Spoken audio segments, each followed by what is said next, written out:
हरे Krishna, Radhe Radhe friends. आपका फिर से स्वागत है हमारे चैनल में। तो फ्रेंड्स, कैसे हैं आप सब? आशा करती हूँ आप सब खुश होंगे, स्वस्थ होंगे और परम मंगल में होंगे। फ्रेंड्स, आज हम इस वीडियो में जानेंगे कि कितने लड्डू गोपाल हमें अपने घर में रखने चाहिए और कितने बड़े लड्डू गोपाल हमें अपने घर में रखने चाहिए। फ्रेंड्स, आपने देखा होगा कि आजकल सब लड्डू गोपाल अपने घर में रखते हैं, उनकी सेवा भाव पूरे श्रद्धा भाव से करते हैं और आपका भी मन करता है कि हम भी लड्डू गोपाल लाएं। अगर आप लड्डू गोपाल लाने की सोच रहे हैं तो आपको कितने बड़े लड्डू गोपाल लाने चाहिए, यही आज हम आपको बताएंगे। फ्रेंड्स, भगवान कृष्ण के बाल स्वरूप को लड्डू गोपाल कहा जाता है। बहुत से लोग अपने घरों में भगवान कृष्ण के लड्डू गोपाल के रूप में रखते हैं और श्रद्धा भक्ति भाव से उनकी पूजा पाठ करते हैं। लड्डू गोपाल की मूर्ति को घर में रखना बेहद शुभ माना जाता है और इससे कई तरह के फायदे भी प्राप्त होते हैं। लड्डू गोपाल यदि घर में रखे गए हैं तो कई तरह के नियमों का पालन करना पड़ता है। लड्डू गोपाल को घर में रखने के बाद इन्हें अपने घर के सदस्य मानकर बिल्कुल वैसे ही प्रेम करें जैसे आप अपने छोटे बच्चे को करते हो। लड्डू गोपाल को उतना ही आदर प्यार देना चाहिए जितना घर के अन्य सदस्यों को मिलता है। कई बार लोग अपने घर में एक से ज्यादा लड्डू गोपाल की मूर्ति रख लेते हैं।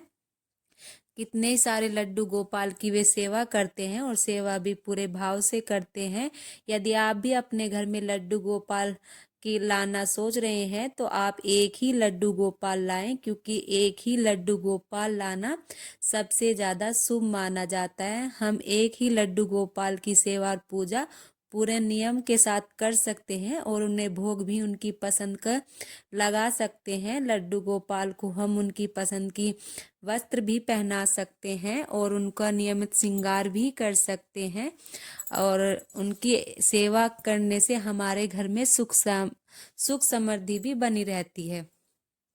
फ्रेंड्स, लड्डू गोपाल की एक ही मूर्ति होना सबसे अच्छा होता है, लेकिन यदि आपके घर में एक से अधिक लड्डू गोपाल हैं तो अगर आपके घर में 2 लड्डू गोपाल हैं तो आप उनके अलग अलग रूपों में सेवा करें। उनकी अलग अलग रूपों में सेवा करनी चाहिए। जैसे आप लड्डू गोपाल मतलब बाल कृष्ण भगवान के रूप में उनकी सेवा करें और दूसरे की आप बलराम के रूप में सेवा करें। फ्रेंड्स, लड्डू गोपाल को अपने घर में विराजमान करने से पहले कुछ बातों का भी ध्यान रखना बहुत जरूरी होता है।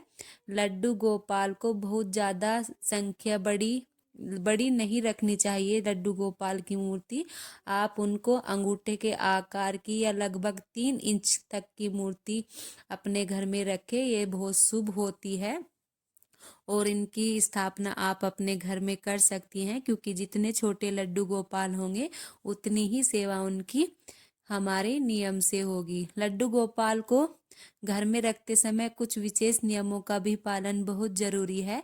लड्डू गोपाल को आप नियमित रूप से स्नान कराएं, उनको उनको भोग लगाएं, उनके वस्त्र बदले और कम से कम 4 बार तो उनको भोग अवश्य लगाएं। भोग में आपको लहसुन प्याज नहीं होना चाहिए उनके, और लड्डू गोपाल का श्रृंगार भी प्रतिदिन करना चाहिए। साथ ही उनके माथे पर चंदन का तिलक लगाना चाहिए। लड्डू गोपाल आपके घर में है तो इन्हें कभी भी घर में अकेला ना छोड़ें। यदि आप ज्यादा समय के लिए घर से बाहर जा रहे हैं तो इन्हें भी अपने साथ ले जाएं। रात होने के बाद लड्डू गोपाल को आप उनके बिस्तर में सुला दीजिए। सुलाने से पहले आप उनको दूध अवश्य पिलाएं और जब भी आप उठें तो उठने के बाद स्नान के बाद आप अपने लड्डू गोपाल को भी स्नान कराएं और उनकी आरती करें। शाम को भी उनकी आरती करें और उनके नियमों का पालन करें। फ्रेंड्स, छोटे लड्डू गोपाल को आप कहीं भी लेके जा सकते हैं और बड़े लड्डू गोपाल को ले जाने में थोड़ी परेशानी होती है, तो इसलिए आप अपने घर में छोटे ही लड्डू गोपाल रखें। अगर आपको ये जानकारी अच्छी लगे तो वीडियो को लाइक कर दीजिए और अगर आप हमारे चैनल पर नए हैं तो चैनल को सब्सक्राइब करना ना भूलें और